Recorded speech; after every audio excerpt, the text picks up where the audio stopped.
body kind of makes its presence felt a little bit at some point. Whatever it is, something coarser arising in the mind, which is more uncomfortable.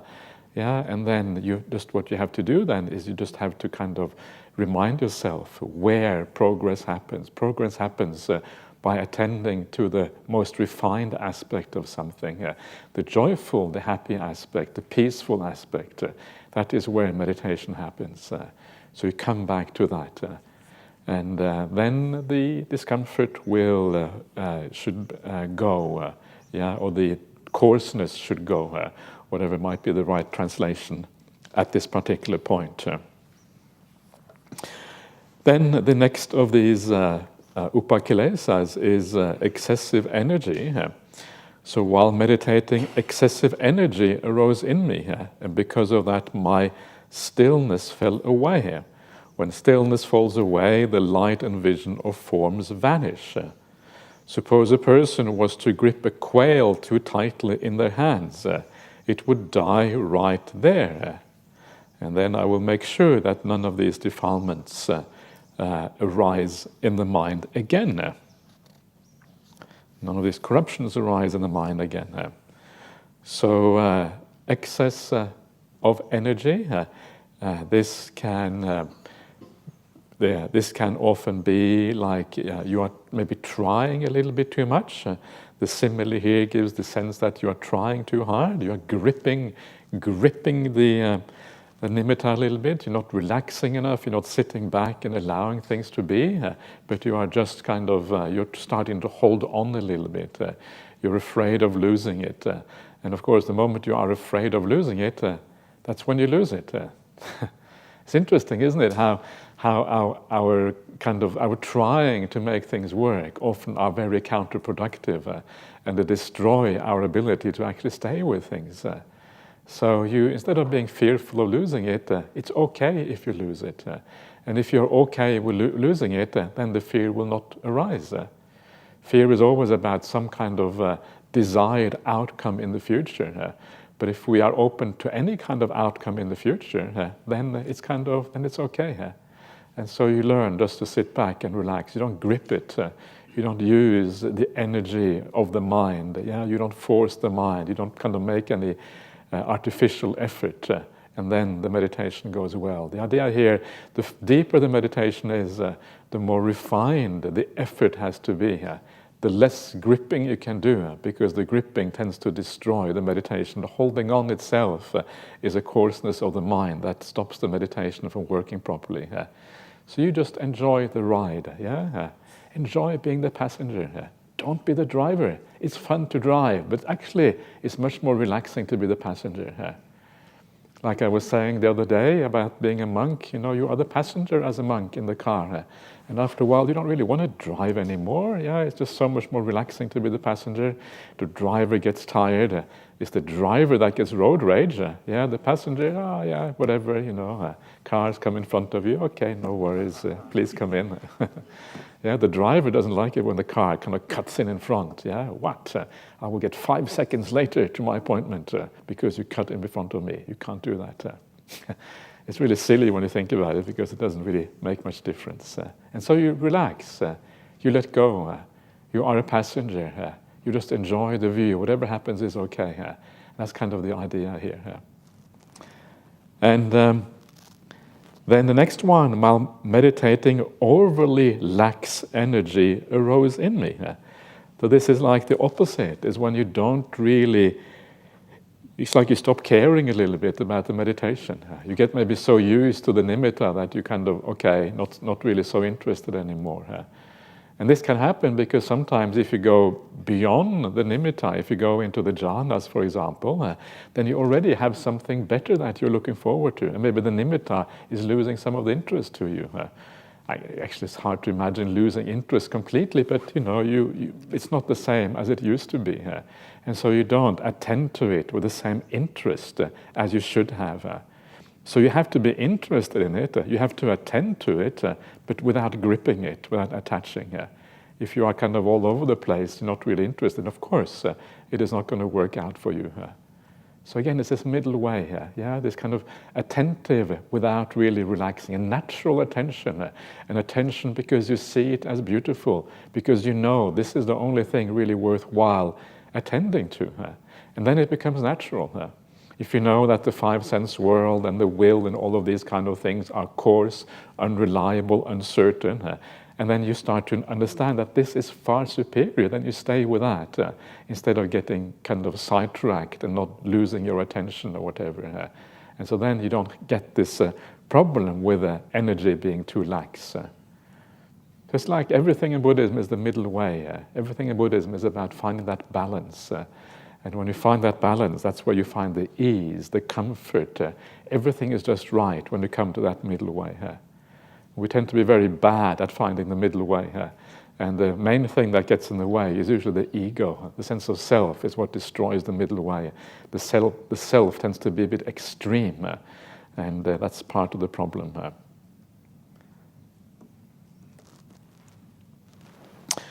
Okay, so the overly lax energy. Suppose a person was to grip a quail too loosely, it would fly out of their hands. You get this feeling of someone who is not using enough effort in a sense and just allowing things to be. And then I will make sure that none of these qualities arise in me again. And so this is how you make sure you understand the quality, you understand the ways to reflect on it or to counteract that negative quality, and then through that understanding you then ensure that it doesn't arise again in the future. While meditating, longing arose in me. I will make sure that neither doubt, nor loss of focus, nor dullness and drowsiness, nor terror, nor excitement, nor discomfort, nor excessive energy, nor overly lax energy, nor longing will arise in me again. So longing is a bit like a kind of desire. You are desiring something in the future. You're longing to get back to that jhana you had a long time ago. Oh, when will that jhana come? Oh, when will I become a stream enterer? When will I become an arahant? Oh, when will it happen? And bang, you lose everything you had because of that. That's kind of the strange things about this. So sometimes that longing is appropriate. Sometimes in your daily life you think, oh, when will I get back to Jhana Grove to go on one of those nice retreats again? That is a good longing, right? But that's outside of meditation, not during meditation. So you have to know when to long, when to desire, when not to desire. So all of these qualities of the mind, the way they manifest will depend on what you are doing. So in the sutras they talk about what they call about the niramisa dukkha. Niramisa is spiritual, not of the flesh, literally. Spiritual dukkha, spiritual suffering. And that is, in the sutras, that is the spiritual suffering. When will I really get that release of the mind? When will I be an arahant? When will I become a stream enterer? Oh, please, I can't wait. When will this happen to me? That's the niramisa, spiritual suffering. So sometimes that is okay, but there is a longing that comes with that longing for some future state. And in meditation, you don't want to have that spiritual suffering. It's the wrong time for that. And so it's interesting how we have to know the right time for the right kind of qualities. It is like, what is the meaning of right effort? It's very interesting to listen to Ajahn Brahmali talking about right effort, because he says right effort is the effort to let go. And I think that's true, and especially in meditation, right effort is the effort to let go. And it's not really an effort at all, it's almost like an anti-effort, because you're letting go of effort as part of the thing that you're letting go of. But outside of meditation, in your daily life, a little bit of effort may be required. Okay, well, I'm getting upset. Okay, how should I think so I don't have to get upset now? How should I reflect about this person? Very often you don't have to even think that. You know how you're going to reflect. And so you shift your mind in a different direction towards compassion or whatever. So right effort will vary depending on circumstances. And this is true with so many of these qualities. Right now we're talking about what happens in meditation practice, and that everything is, of course, more refined at this particular stage. So you don't want to long for the future. You don't want to be anything that you're anywhere you're going. You have left behind the longing for the world, hopefully a long time ago at this stage, but there may still be some things that you are very kind of refined longings in your mind. While meditating, perceptions of diversity arose in me. I will make sure that neither doubt nor loss of focus, etc., will arise in me. I'm just shortening it down because there's so many defilements now, one after the other. You want to stop them all. Did you know there were so many defilements of the mind? It's amazing, right? This list just goes on and on and on. But it kind of comes down to the 5 hindrances.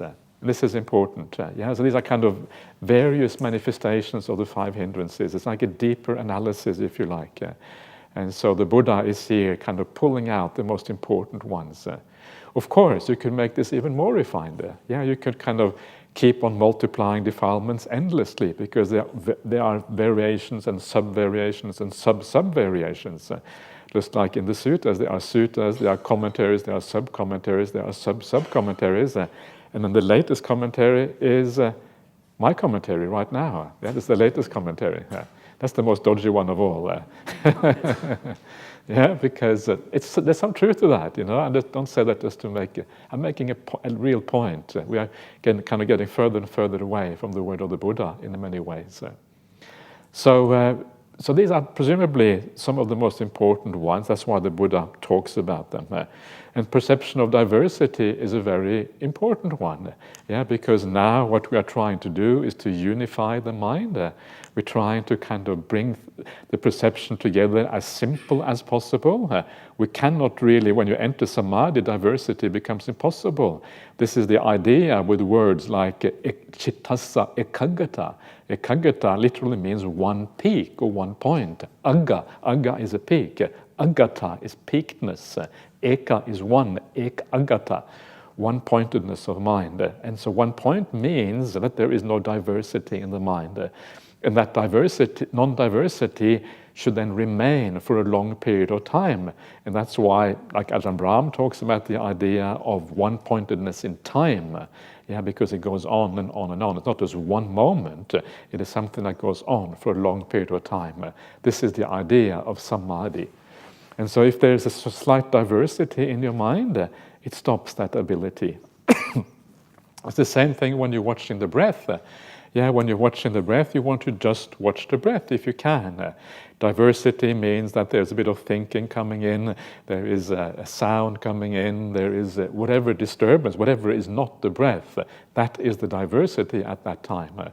Here, the diversity is more like, okay, if you're focusing on like a nimitta which has a certain form, instead of focusing on the center, on the most blissful part, maybe there is you're focusing a bit on the sides where there's more diversity because you're seeing edges or whatever, or it can be other disturbances in the mind, like a little bit of a thought coming through, just like I mentioned before, or whatever is not just that center of that nimitta, just that light, just that brightness. Whatever is apart from that is considered diversity in this case. So keep your focus very narrow. You want the mind to be as unified as possible, because it is the unified mind that is the mind in samadhi, and that is what then will allow you down the track to enter the jhana states, which are, by definition, completely one-pointed. First jhana not completely, but second jhana is completely one-pointed. Samadhija is born of samadhi. It is ekodibhuta, having become one. Ekodibhuta. So that many of the qualities of the second jhana give you the sense of something which is completely unified in the mind. And that is where we're heading. So we're trying to build up those qualities here beforehand. So then you decide perception of diversity will not arise. Again, you stay with that nimitta. You focus on the unified part of it. And then now I think we come to the last one, now. So let's see what the last one is. Okay. So while meditating diligent, keen, and resolute, or heedful, heedful, energetic, and resolute, I perceived both light and a vision of forms. But before long, my light and vision of forms vanished. It occurred to me, what is the cause? What is the reason why my light and vision of forms vanish? It occurred to me, excessive concentration on forms arose in me. And because of that, my stillness fell away. When stillness falls away, the light and vision of forms vanish.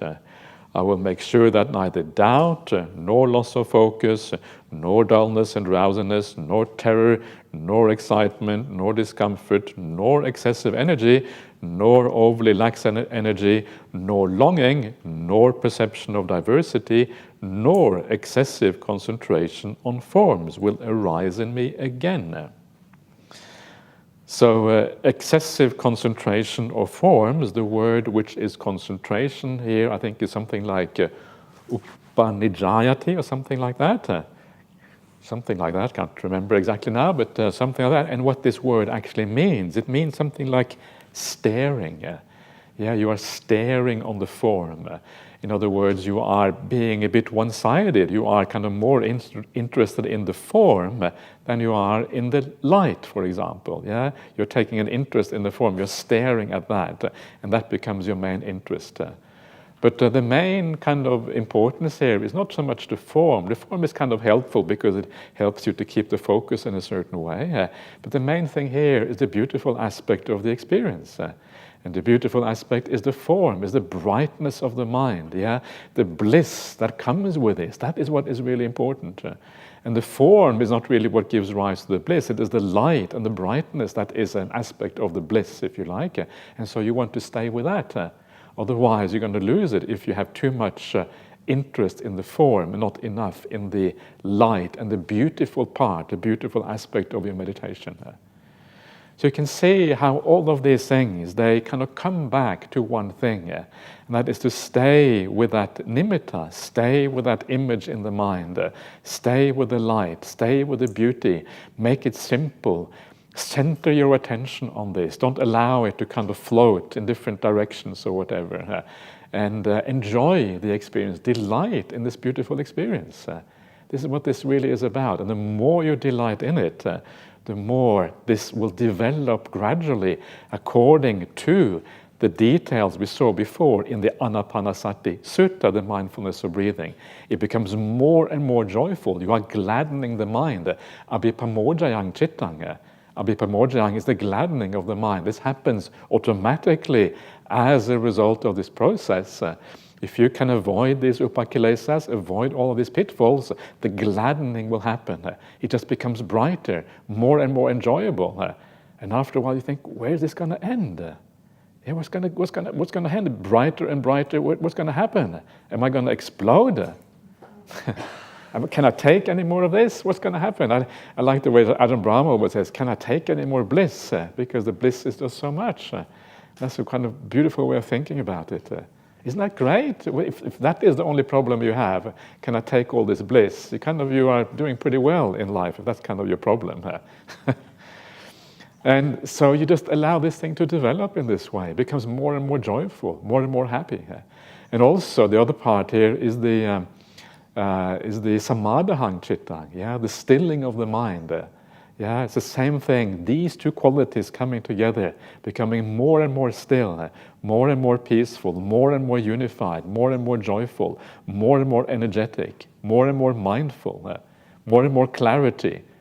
All of these qualities building up, and now it's kind of getting very, I was going to say it's getting exciting, but it's not getting exciting because that's one of the upakilesas. So don't get that wrong. It is interesting, and it is attractive, and it draws you in, it's delightful, but you are completely content to what is happening. That is kind of the point. So these are these upakilesas of the mind, and so a very interesting set of qualities. Again, they can be reduced to the 5 hindrances in many ways, but it's good to have a bit of broadening out. And what it shows you is that a very important part of the practice of meditation is the understanding of what is going on. And again, it comes back to this idea that after your meditation, it is good to spend a bit of time reviewing what has happened. And you can spend as much time as you like. Usually I make it very quick when we do this, but sometimes you can spend much more time. Sit back, relax, analyze and try to understand what happened, why it was successful, what are the remaining defilements of the mind, what are the causes. Causality is very, very important here, and understanding the experience. What is missing? Why is it blissful? This is how you come to understand dukkha. What has disappeared? What is gone? This is how you start to understand anicca, and the fact that things are out of control. Actually, yourself is disappearing. You start to understand anatta, non-self, as well. So all of these things kind of coming together when you start to reflect on the experience afterwards. This reflection is very, very, very significant and important. So please take time doing that. Okay, now let us carry on. And then the Buddha says, again reflecting back to his time before he was the Buddha, right? This is all reflecting back to the early days. When I understood that doubt is a corruption of the mind, I gave it up. When I understood that loss of focus, dullness and drowsiness, terror, excitement, discomfort, excessive energy, overly lax energy, longing, perception of diversity, and excessive staring on forms are corruptions of the mind, I gave them up. So you have to understand that these things are problems. You have to understand that these things are not conducive to meditation. One of the most difficult things on the path is actually to be able to make this distinction between what is useful and what is bad, what is wholesome and what is unwholesome, what is skillful, what is unskillful. This is why in the Bojjhangas, the second Bojjhanga is the Dhammavicaya Sambojjhanga, the awakening factor of investigation of qualities.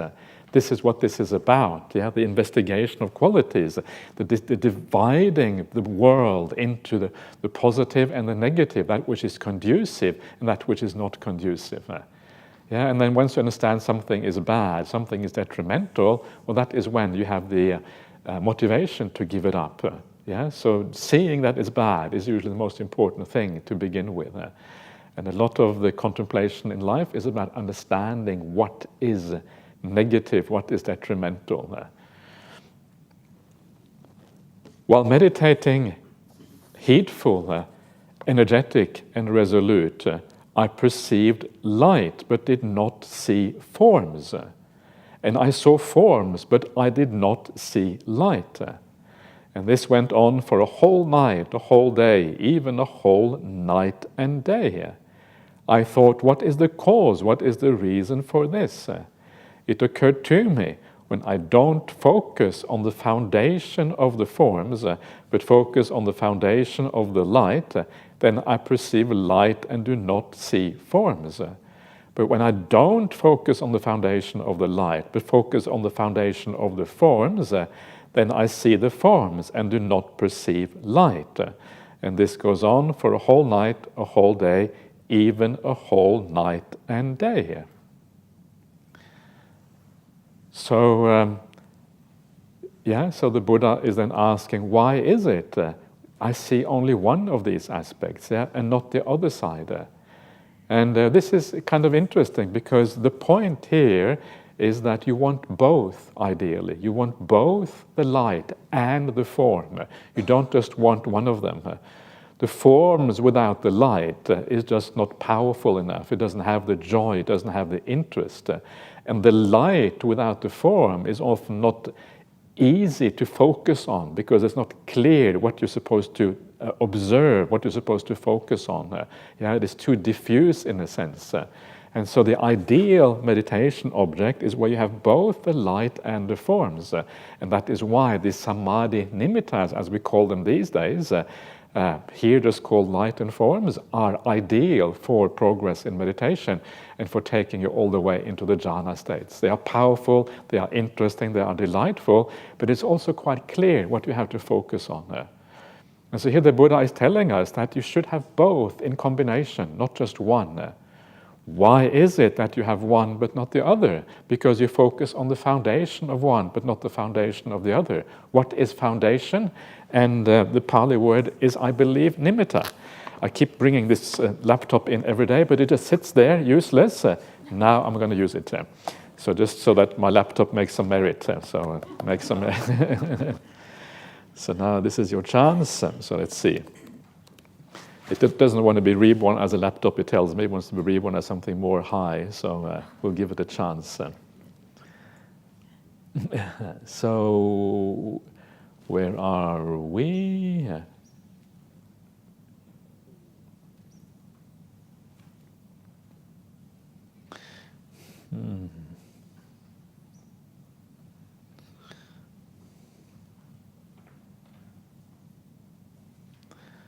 Okay, so this is another nice sutta. But as soon as you open up the suttas, you see all this other nice suttas. Well, that should be. It's a problem. It's a small problem, by the way. It's not a major one.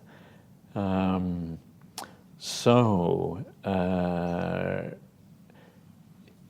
here we are. So this is the.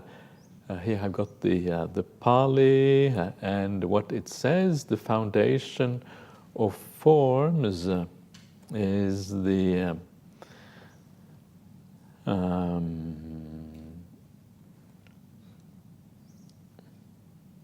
Nimitta again, right? So that I actually basically knew, I just wanted to be absolutely sure. The Pali word for foundation here is nimitta. And so foundation, the word nimitta often also has the idea of cause, right? Or condition for something. So you're focusing on whatever is the condition for forms or for light, and because you're focusing on that, that is where the mind goes. It goes because that is what your interest is. And so this has a lot to do with interest and a lot to do with what the mind wants to do. And if the mind is powerful and strong because your meditation is going well, and you tell it to look for forms, it will see forms. You go for light, it will look for light. And this becomes the problem.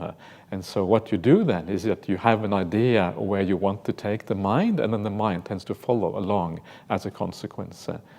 The usual result of watching the breath is that you will see the nimittas, the lights that are both forms and lights at the same time. That's what happens to most people. But some people, they don't get the form, they just get the light, they just get the brightness of the mind. And that is because that is presumably where the mind is leading. And then what you have to do is go back to the breath, make the breath meditation more powerful, deeper, bring up more joy and happiness, and then have this idea that where you will go is the place where you have both forms and a light, and then these things will eventually appear as you do that. So there is a leaning of the mind in the right direction, and building up the causes, building up the conditions behind that. And when you do that, these results will then come as a consequence. So this to me shows that when the Buddha talks about meditation, he is usually what he means when he talks about the deep meditations and the entryway to the jhanas. The entryway tends to be what we now call the samadhi nimittas, these lights and these forms. That tends to be the standard entryway to deep samadhi. So it's useful to know that. It is not very common in the suttas, but here it is talked about.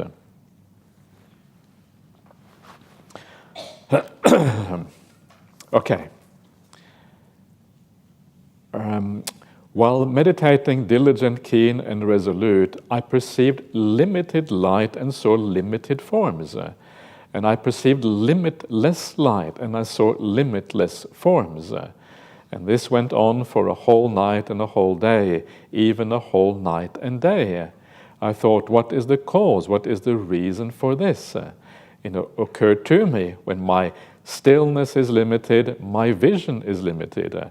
And with limited vision, I perceive limited light and limited forms. But when my stillness is limitless, then my vision is limitless. And that when with limitless vision, I perceive limitless light and see limitless forms.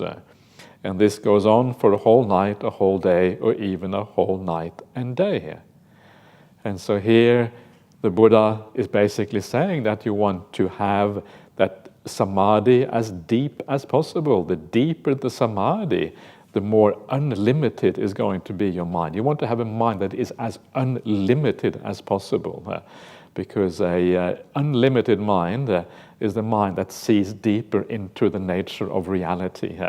If the mind is limited, it means it hasn't got the full strength, the full power yet that enables it to see things in accordance to the way things actually are. You want to have a limitless mind. That doesn't necessarily mean the same thing as infinite, but you don't want to have any boundaries in your mind.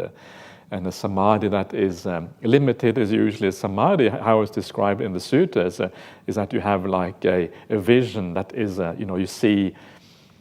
you see a certain area and you don't go beyond that particular area. In the suttas, they give the idea of a village fields. You see certain village fields, but not beyond that. That's a limitless kind of samadhi.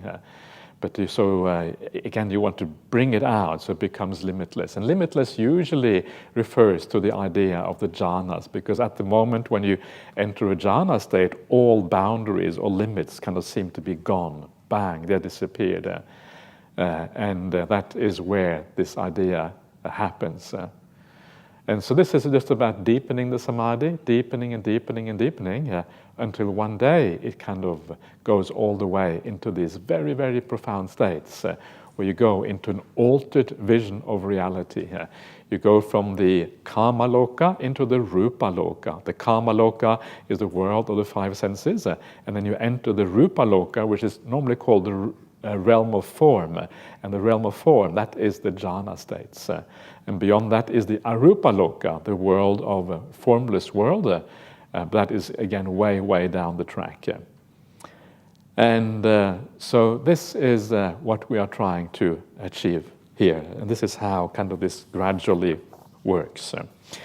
And then the Buddha goes on and he says, after understanding that doubt, loss of focus, dullness and drowsiness, terror, excitement, discomfort, excessive energy, overly lax energy, longing, perception of diversity, and excessive staring on forms are corruptions of the mind, I had given them up. So you give all of these things up, and once these things are all given up, then you are ready for the really big time. I thought, I have given up my mental corruptions. Now let me develop stillness in 3 ways. I develop stillness while placing the mind and keeping it connected, without placing the mind but keeping it connected, without placing the mind and keeping it connected, with rapture, without rapture, with pleasure, with equanimity. So this is then the developing of the mind in various ways. It's kind of strange. It says in 3 ways, but then if you count them, you get to 6 or something. I'm not sure how that works, but anyway, sometimes things are a bit uncertain. But the basic idea here, is these are the jhana states seen from a different kind of view than how we normally talk about them. Normally, what you will see are the jhana formulas, but here it is contracted into the main aspect that defines the individual jhanas. And here you have an intermediate jhana. You have like 1.5 jhana. You have the first jhana, the second jhana, then you have the 1.5 jhana in between. This is the one in the middle there. So it is divided into 5. And that's why we have the 5 entrances, I think, to the treasure, because you have the 1.5 jhana in between there. And so these jhanas they are a bit more flexible sometimes than what you would expect. There are these slight variations in it. And so what do they mean?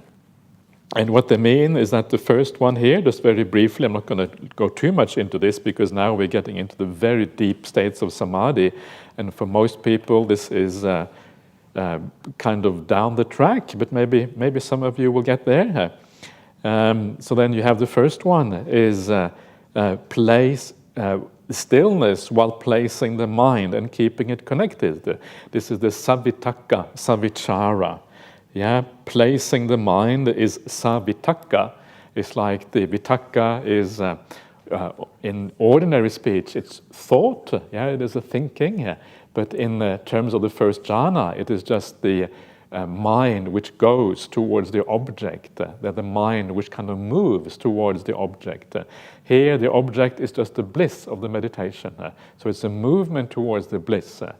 And then the keeping it connected is savichara. Vichara is often called examination. You are examining something, and because you are examining something, you are connected to that thing. Here, there is no real examining going on. It's just a connection to the object.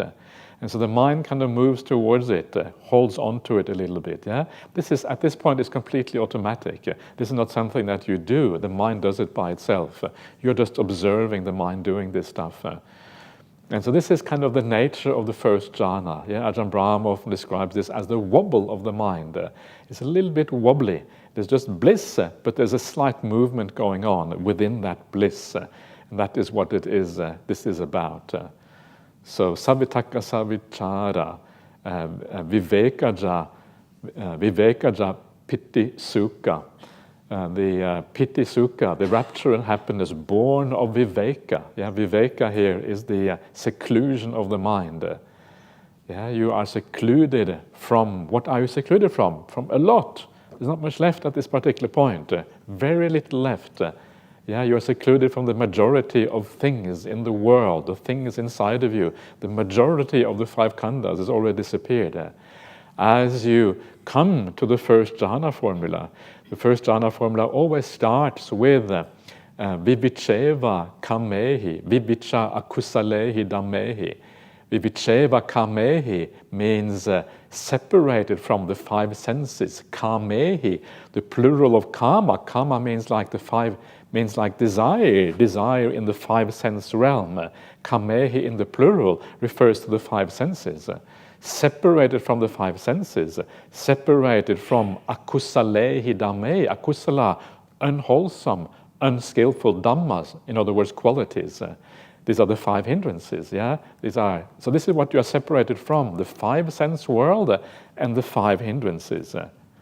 Yeah, so when we talk about the piti sukha, born of separation, born of seclusion, that is what we're talking about. It's a particular kind of piti sukha. Yeah, it is a particular, very refined version of happiness and joy. We have already seen how there is so much happiness and joy in meditation. Yeah, starting when you watch the breath, you start to become peaceful, the joy starts to arise, and then it becomes stronger and stronger and stronger. There are so many versions of happiness and joy, until eventually you come to the first jhana. This is a particularly powerful version of piti and sukha. Sometimes people say that the way that you know whether you are in the first jhana or not is by counting the jhana factors. Yeah, the jhana factors actually is a very rare thing in the suttas.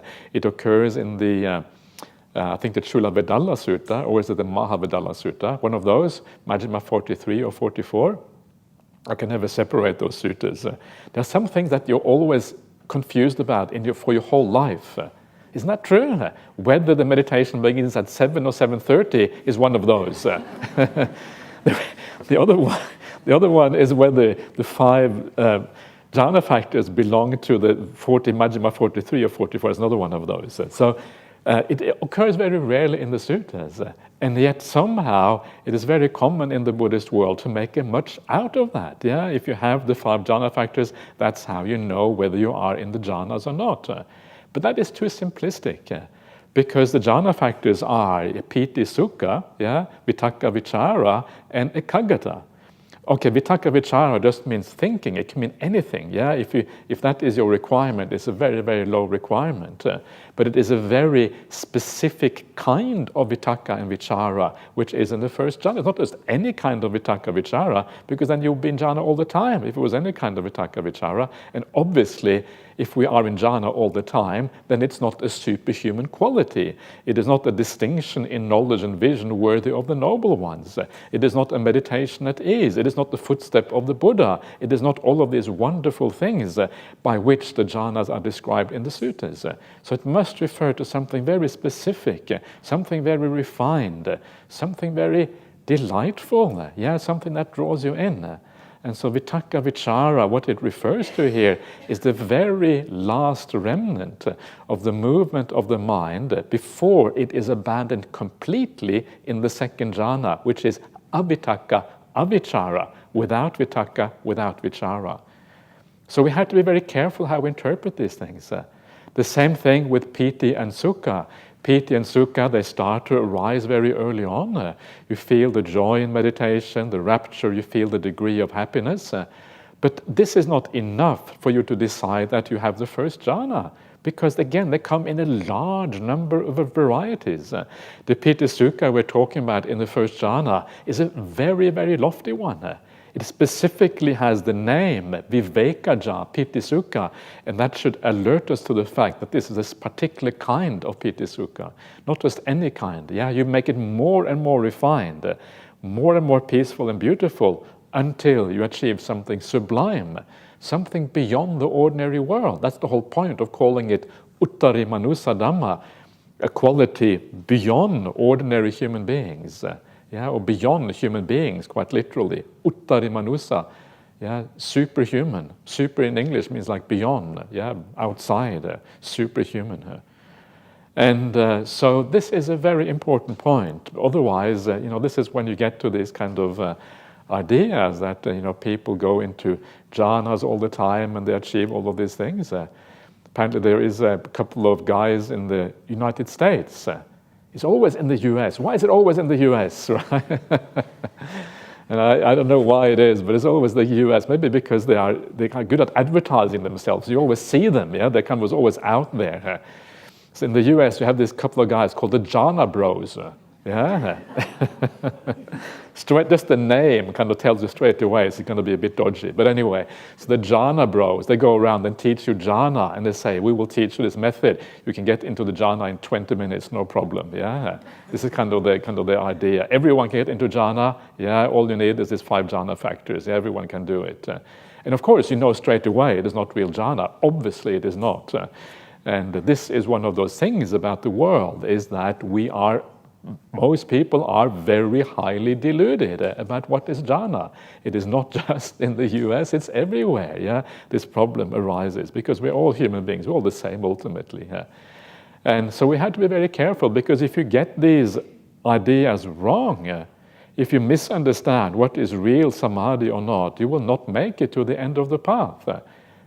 Why? Because you need these qualities. You need to build them up to enable you to gain that insight, which then comes as a consequence of these states. If you don't have them, you can't have the insight that comes as a consequence of them. And so this becomes then very problematic. So it's important to kind of understand what these things are. And so this is the idea of the first jhana. It's an uttari manusa dhamma. It's a superhuman quality. It's something extraordinary. If you think, first jhana, whatever, it's not that interesting, but it's not the first jhana. Straight away you know it's dodgy. Don't go for the dodgy jhanas. Go for the real ones. So that is the first jhana. And then, as you keep meditating, you go even beyond the first jhana. You go to first of all, you go to the 1.5 jhana, which is the without placing the mind, but keeping it connected. And so now there is no more of this movement of the mind. There's still a little bit of holding on. There's still a little bit of examination, if you like. So there's like a slight aspect of keeping it connected. And that is what the 1.5 jhana is like. And then you let go even of that holding on a little bit, the mind kind of holding a little bit, and then you go into the second jhana when there is the full samadhi experience. And this is what the second jhana is about, without placing the mind and without keeping it connected. It is samadhija piti sukha. Piti and sukha born of samadhi. That is the second jhana. And that is where the full stillness of the mind happens for the very first time. pure, undiluted bliss, and just pure going on for hour after hour. And you can't believe that there is so much bliss in the universe when you go into these states. You know with absolute certainty that you have found God, you have found the higher self, you have found the supreme reality, you have found the meaning of life. There can absolutely be nothing beyond this. The second jhana is the ultimate meaning of life.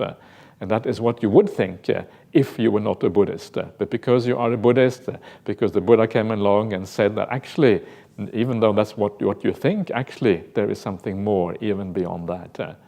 And then you go on to the third jhana and the fourth jhana.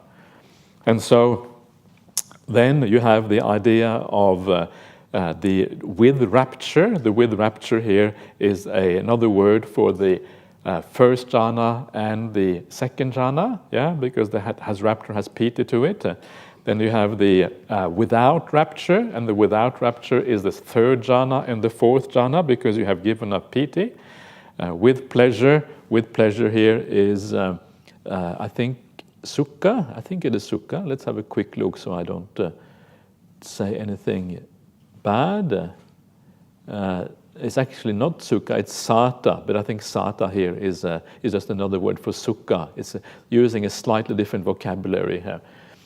So sata, so this then usually refers again to the third jhana and the fourth jhana. Actually refers, no, not the fourth, the first three jhanas usually.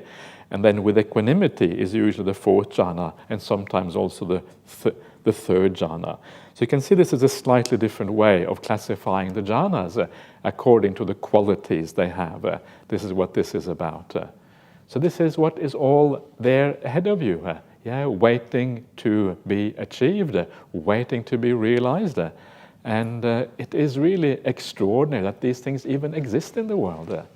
Isn't that great? That these kind of extraordinary, profound happinesses, the unifications of the mind, the sense that you have merged with the universe, the sense of boundaries being all gone, the sense of the highest meaning of life, the sense of unlimited bliss, the sense of it's kind of really, really amazing that these things even exist. And it gives a feeling of hope, a feeling of meaning, a feeling of purpose, a feeling that human life is not limited by the ordinary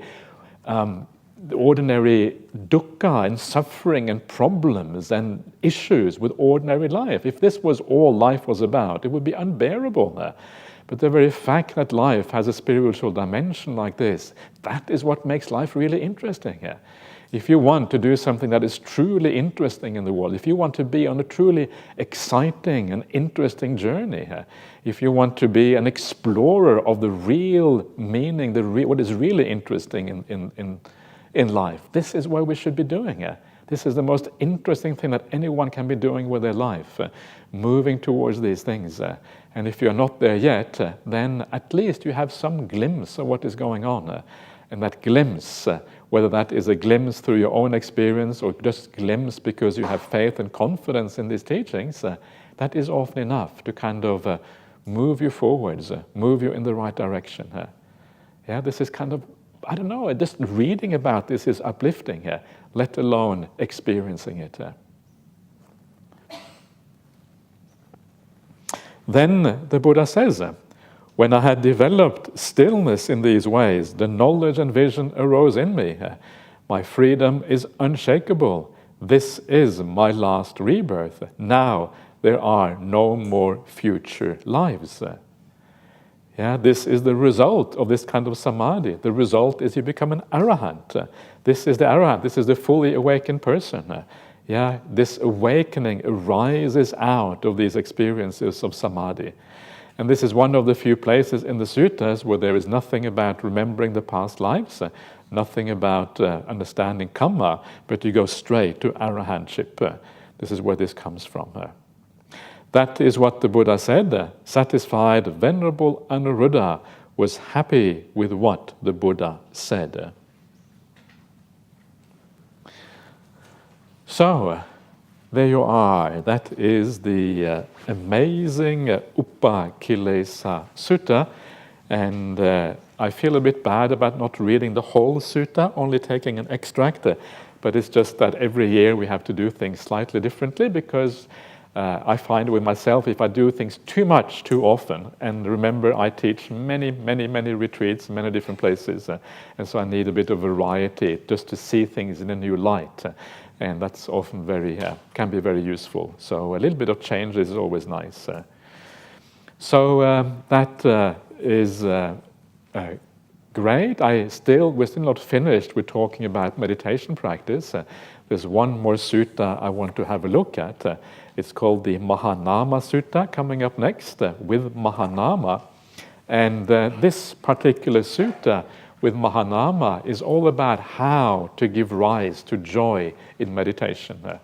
The idea of giving rise to joy and happiness, of overcoming the defilements of the mind, it is so important. It is so fundamental to this whole path that these ideas, these recollections that they are called anusatis. Anusatis, recollection, 6 recollections.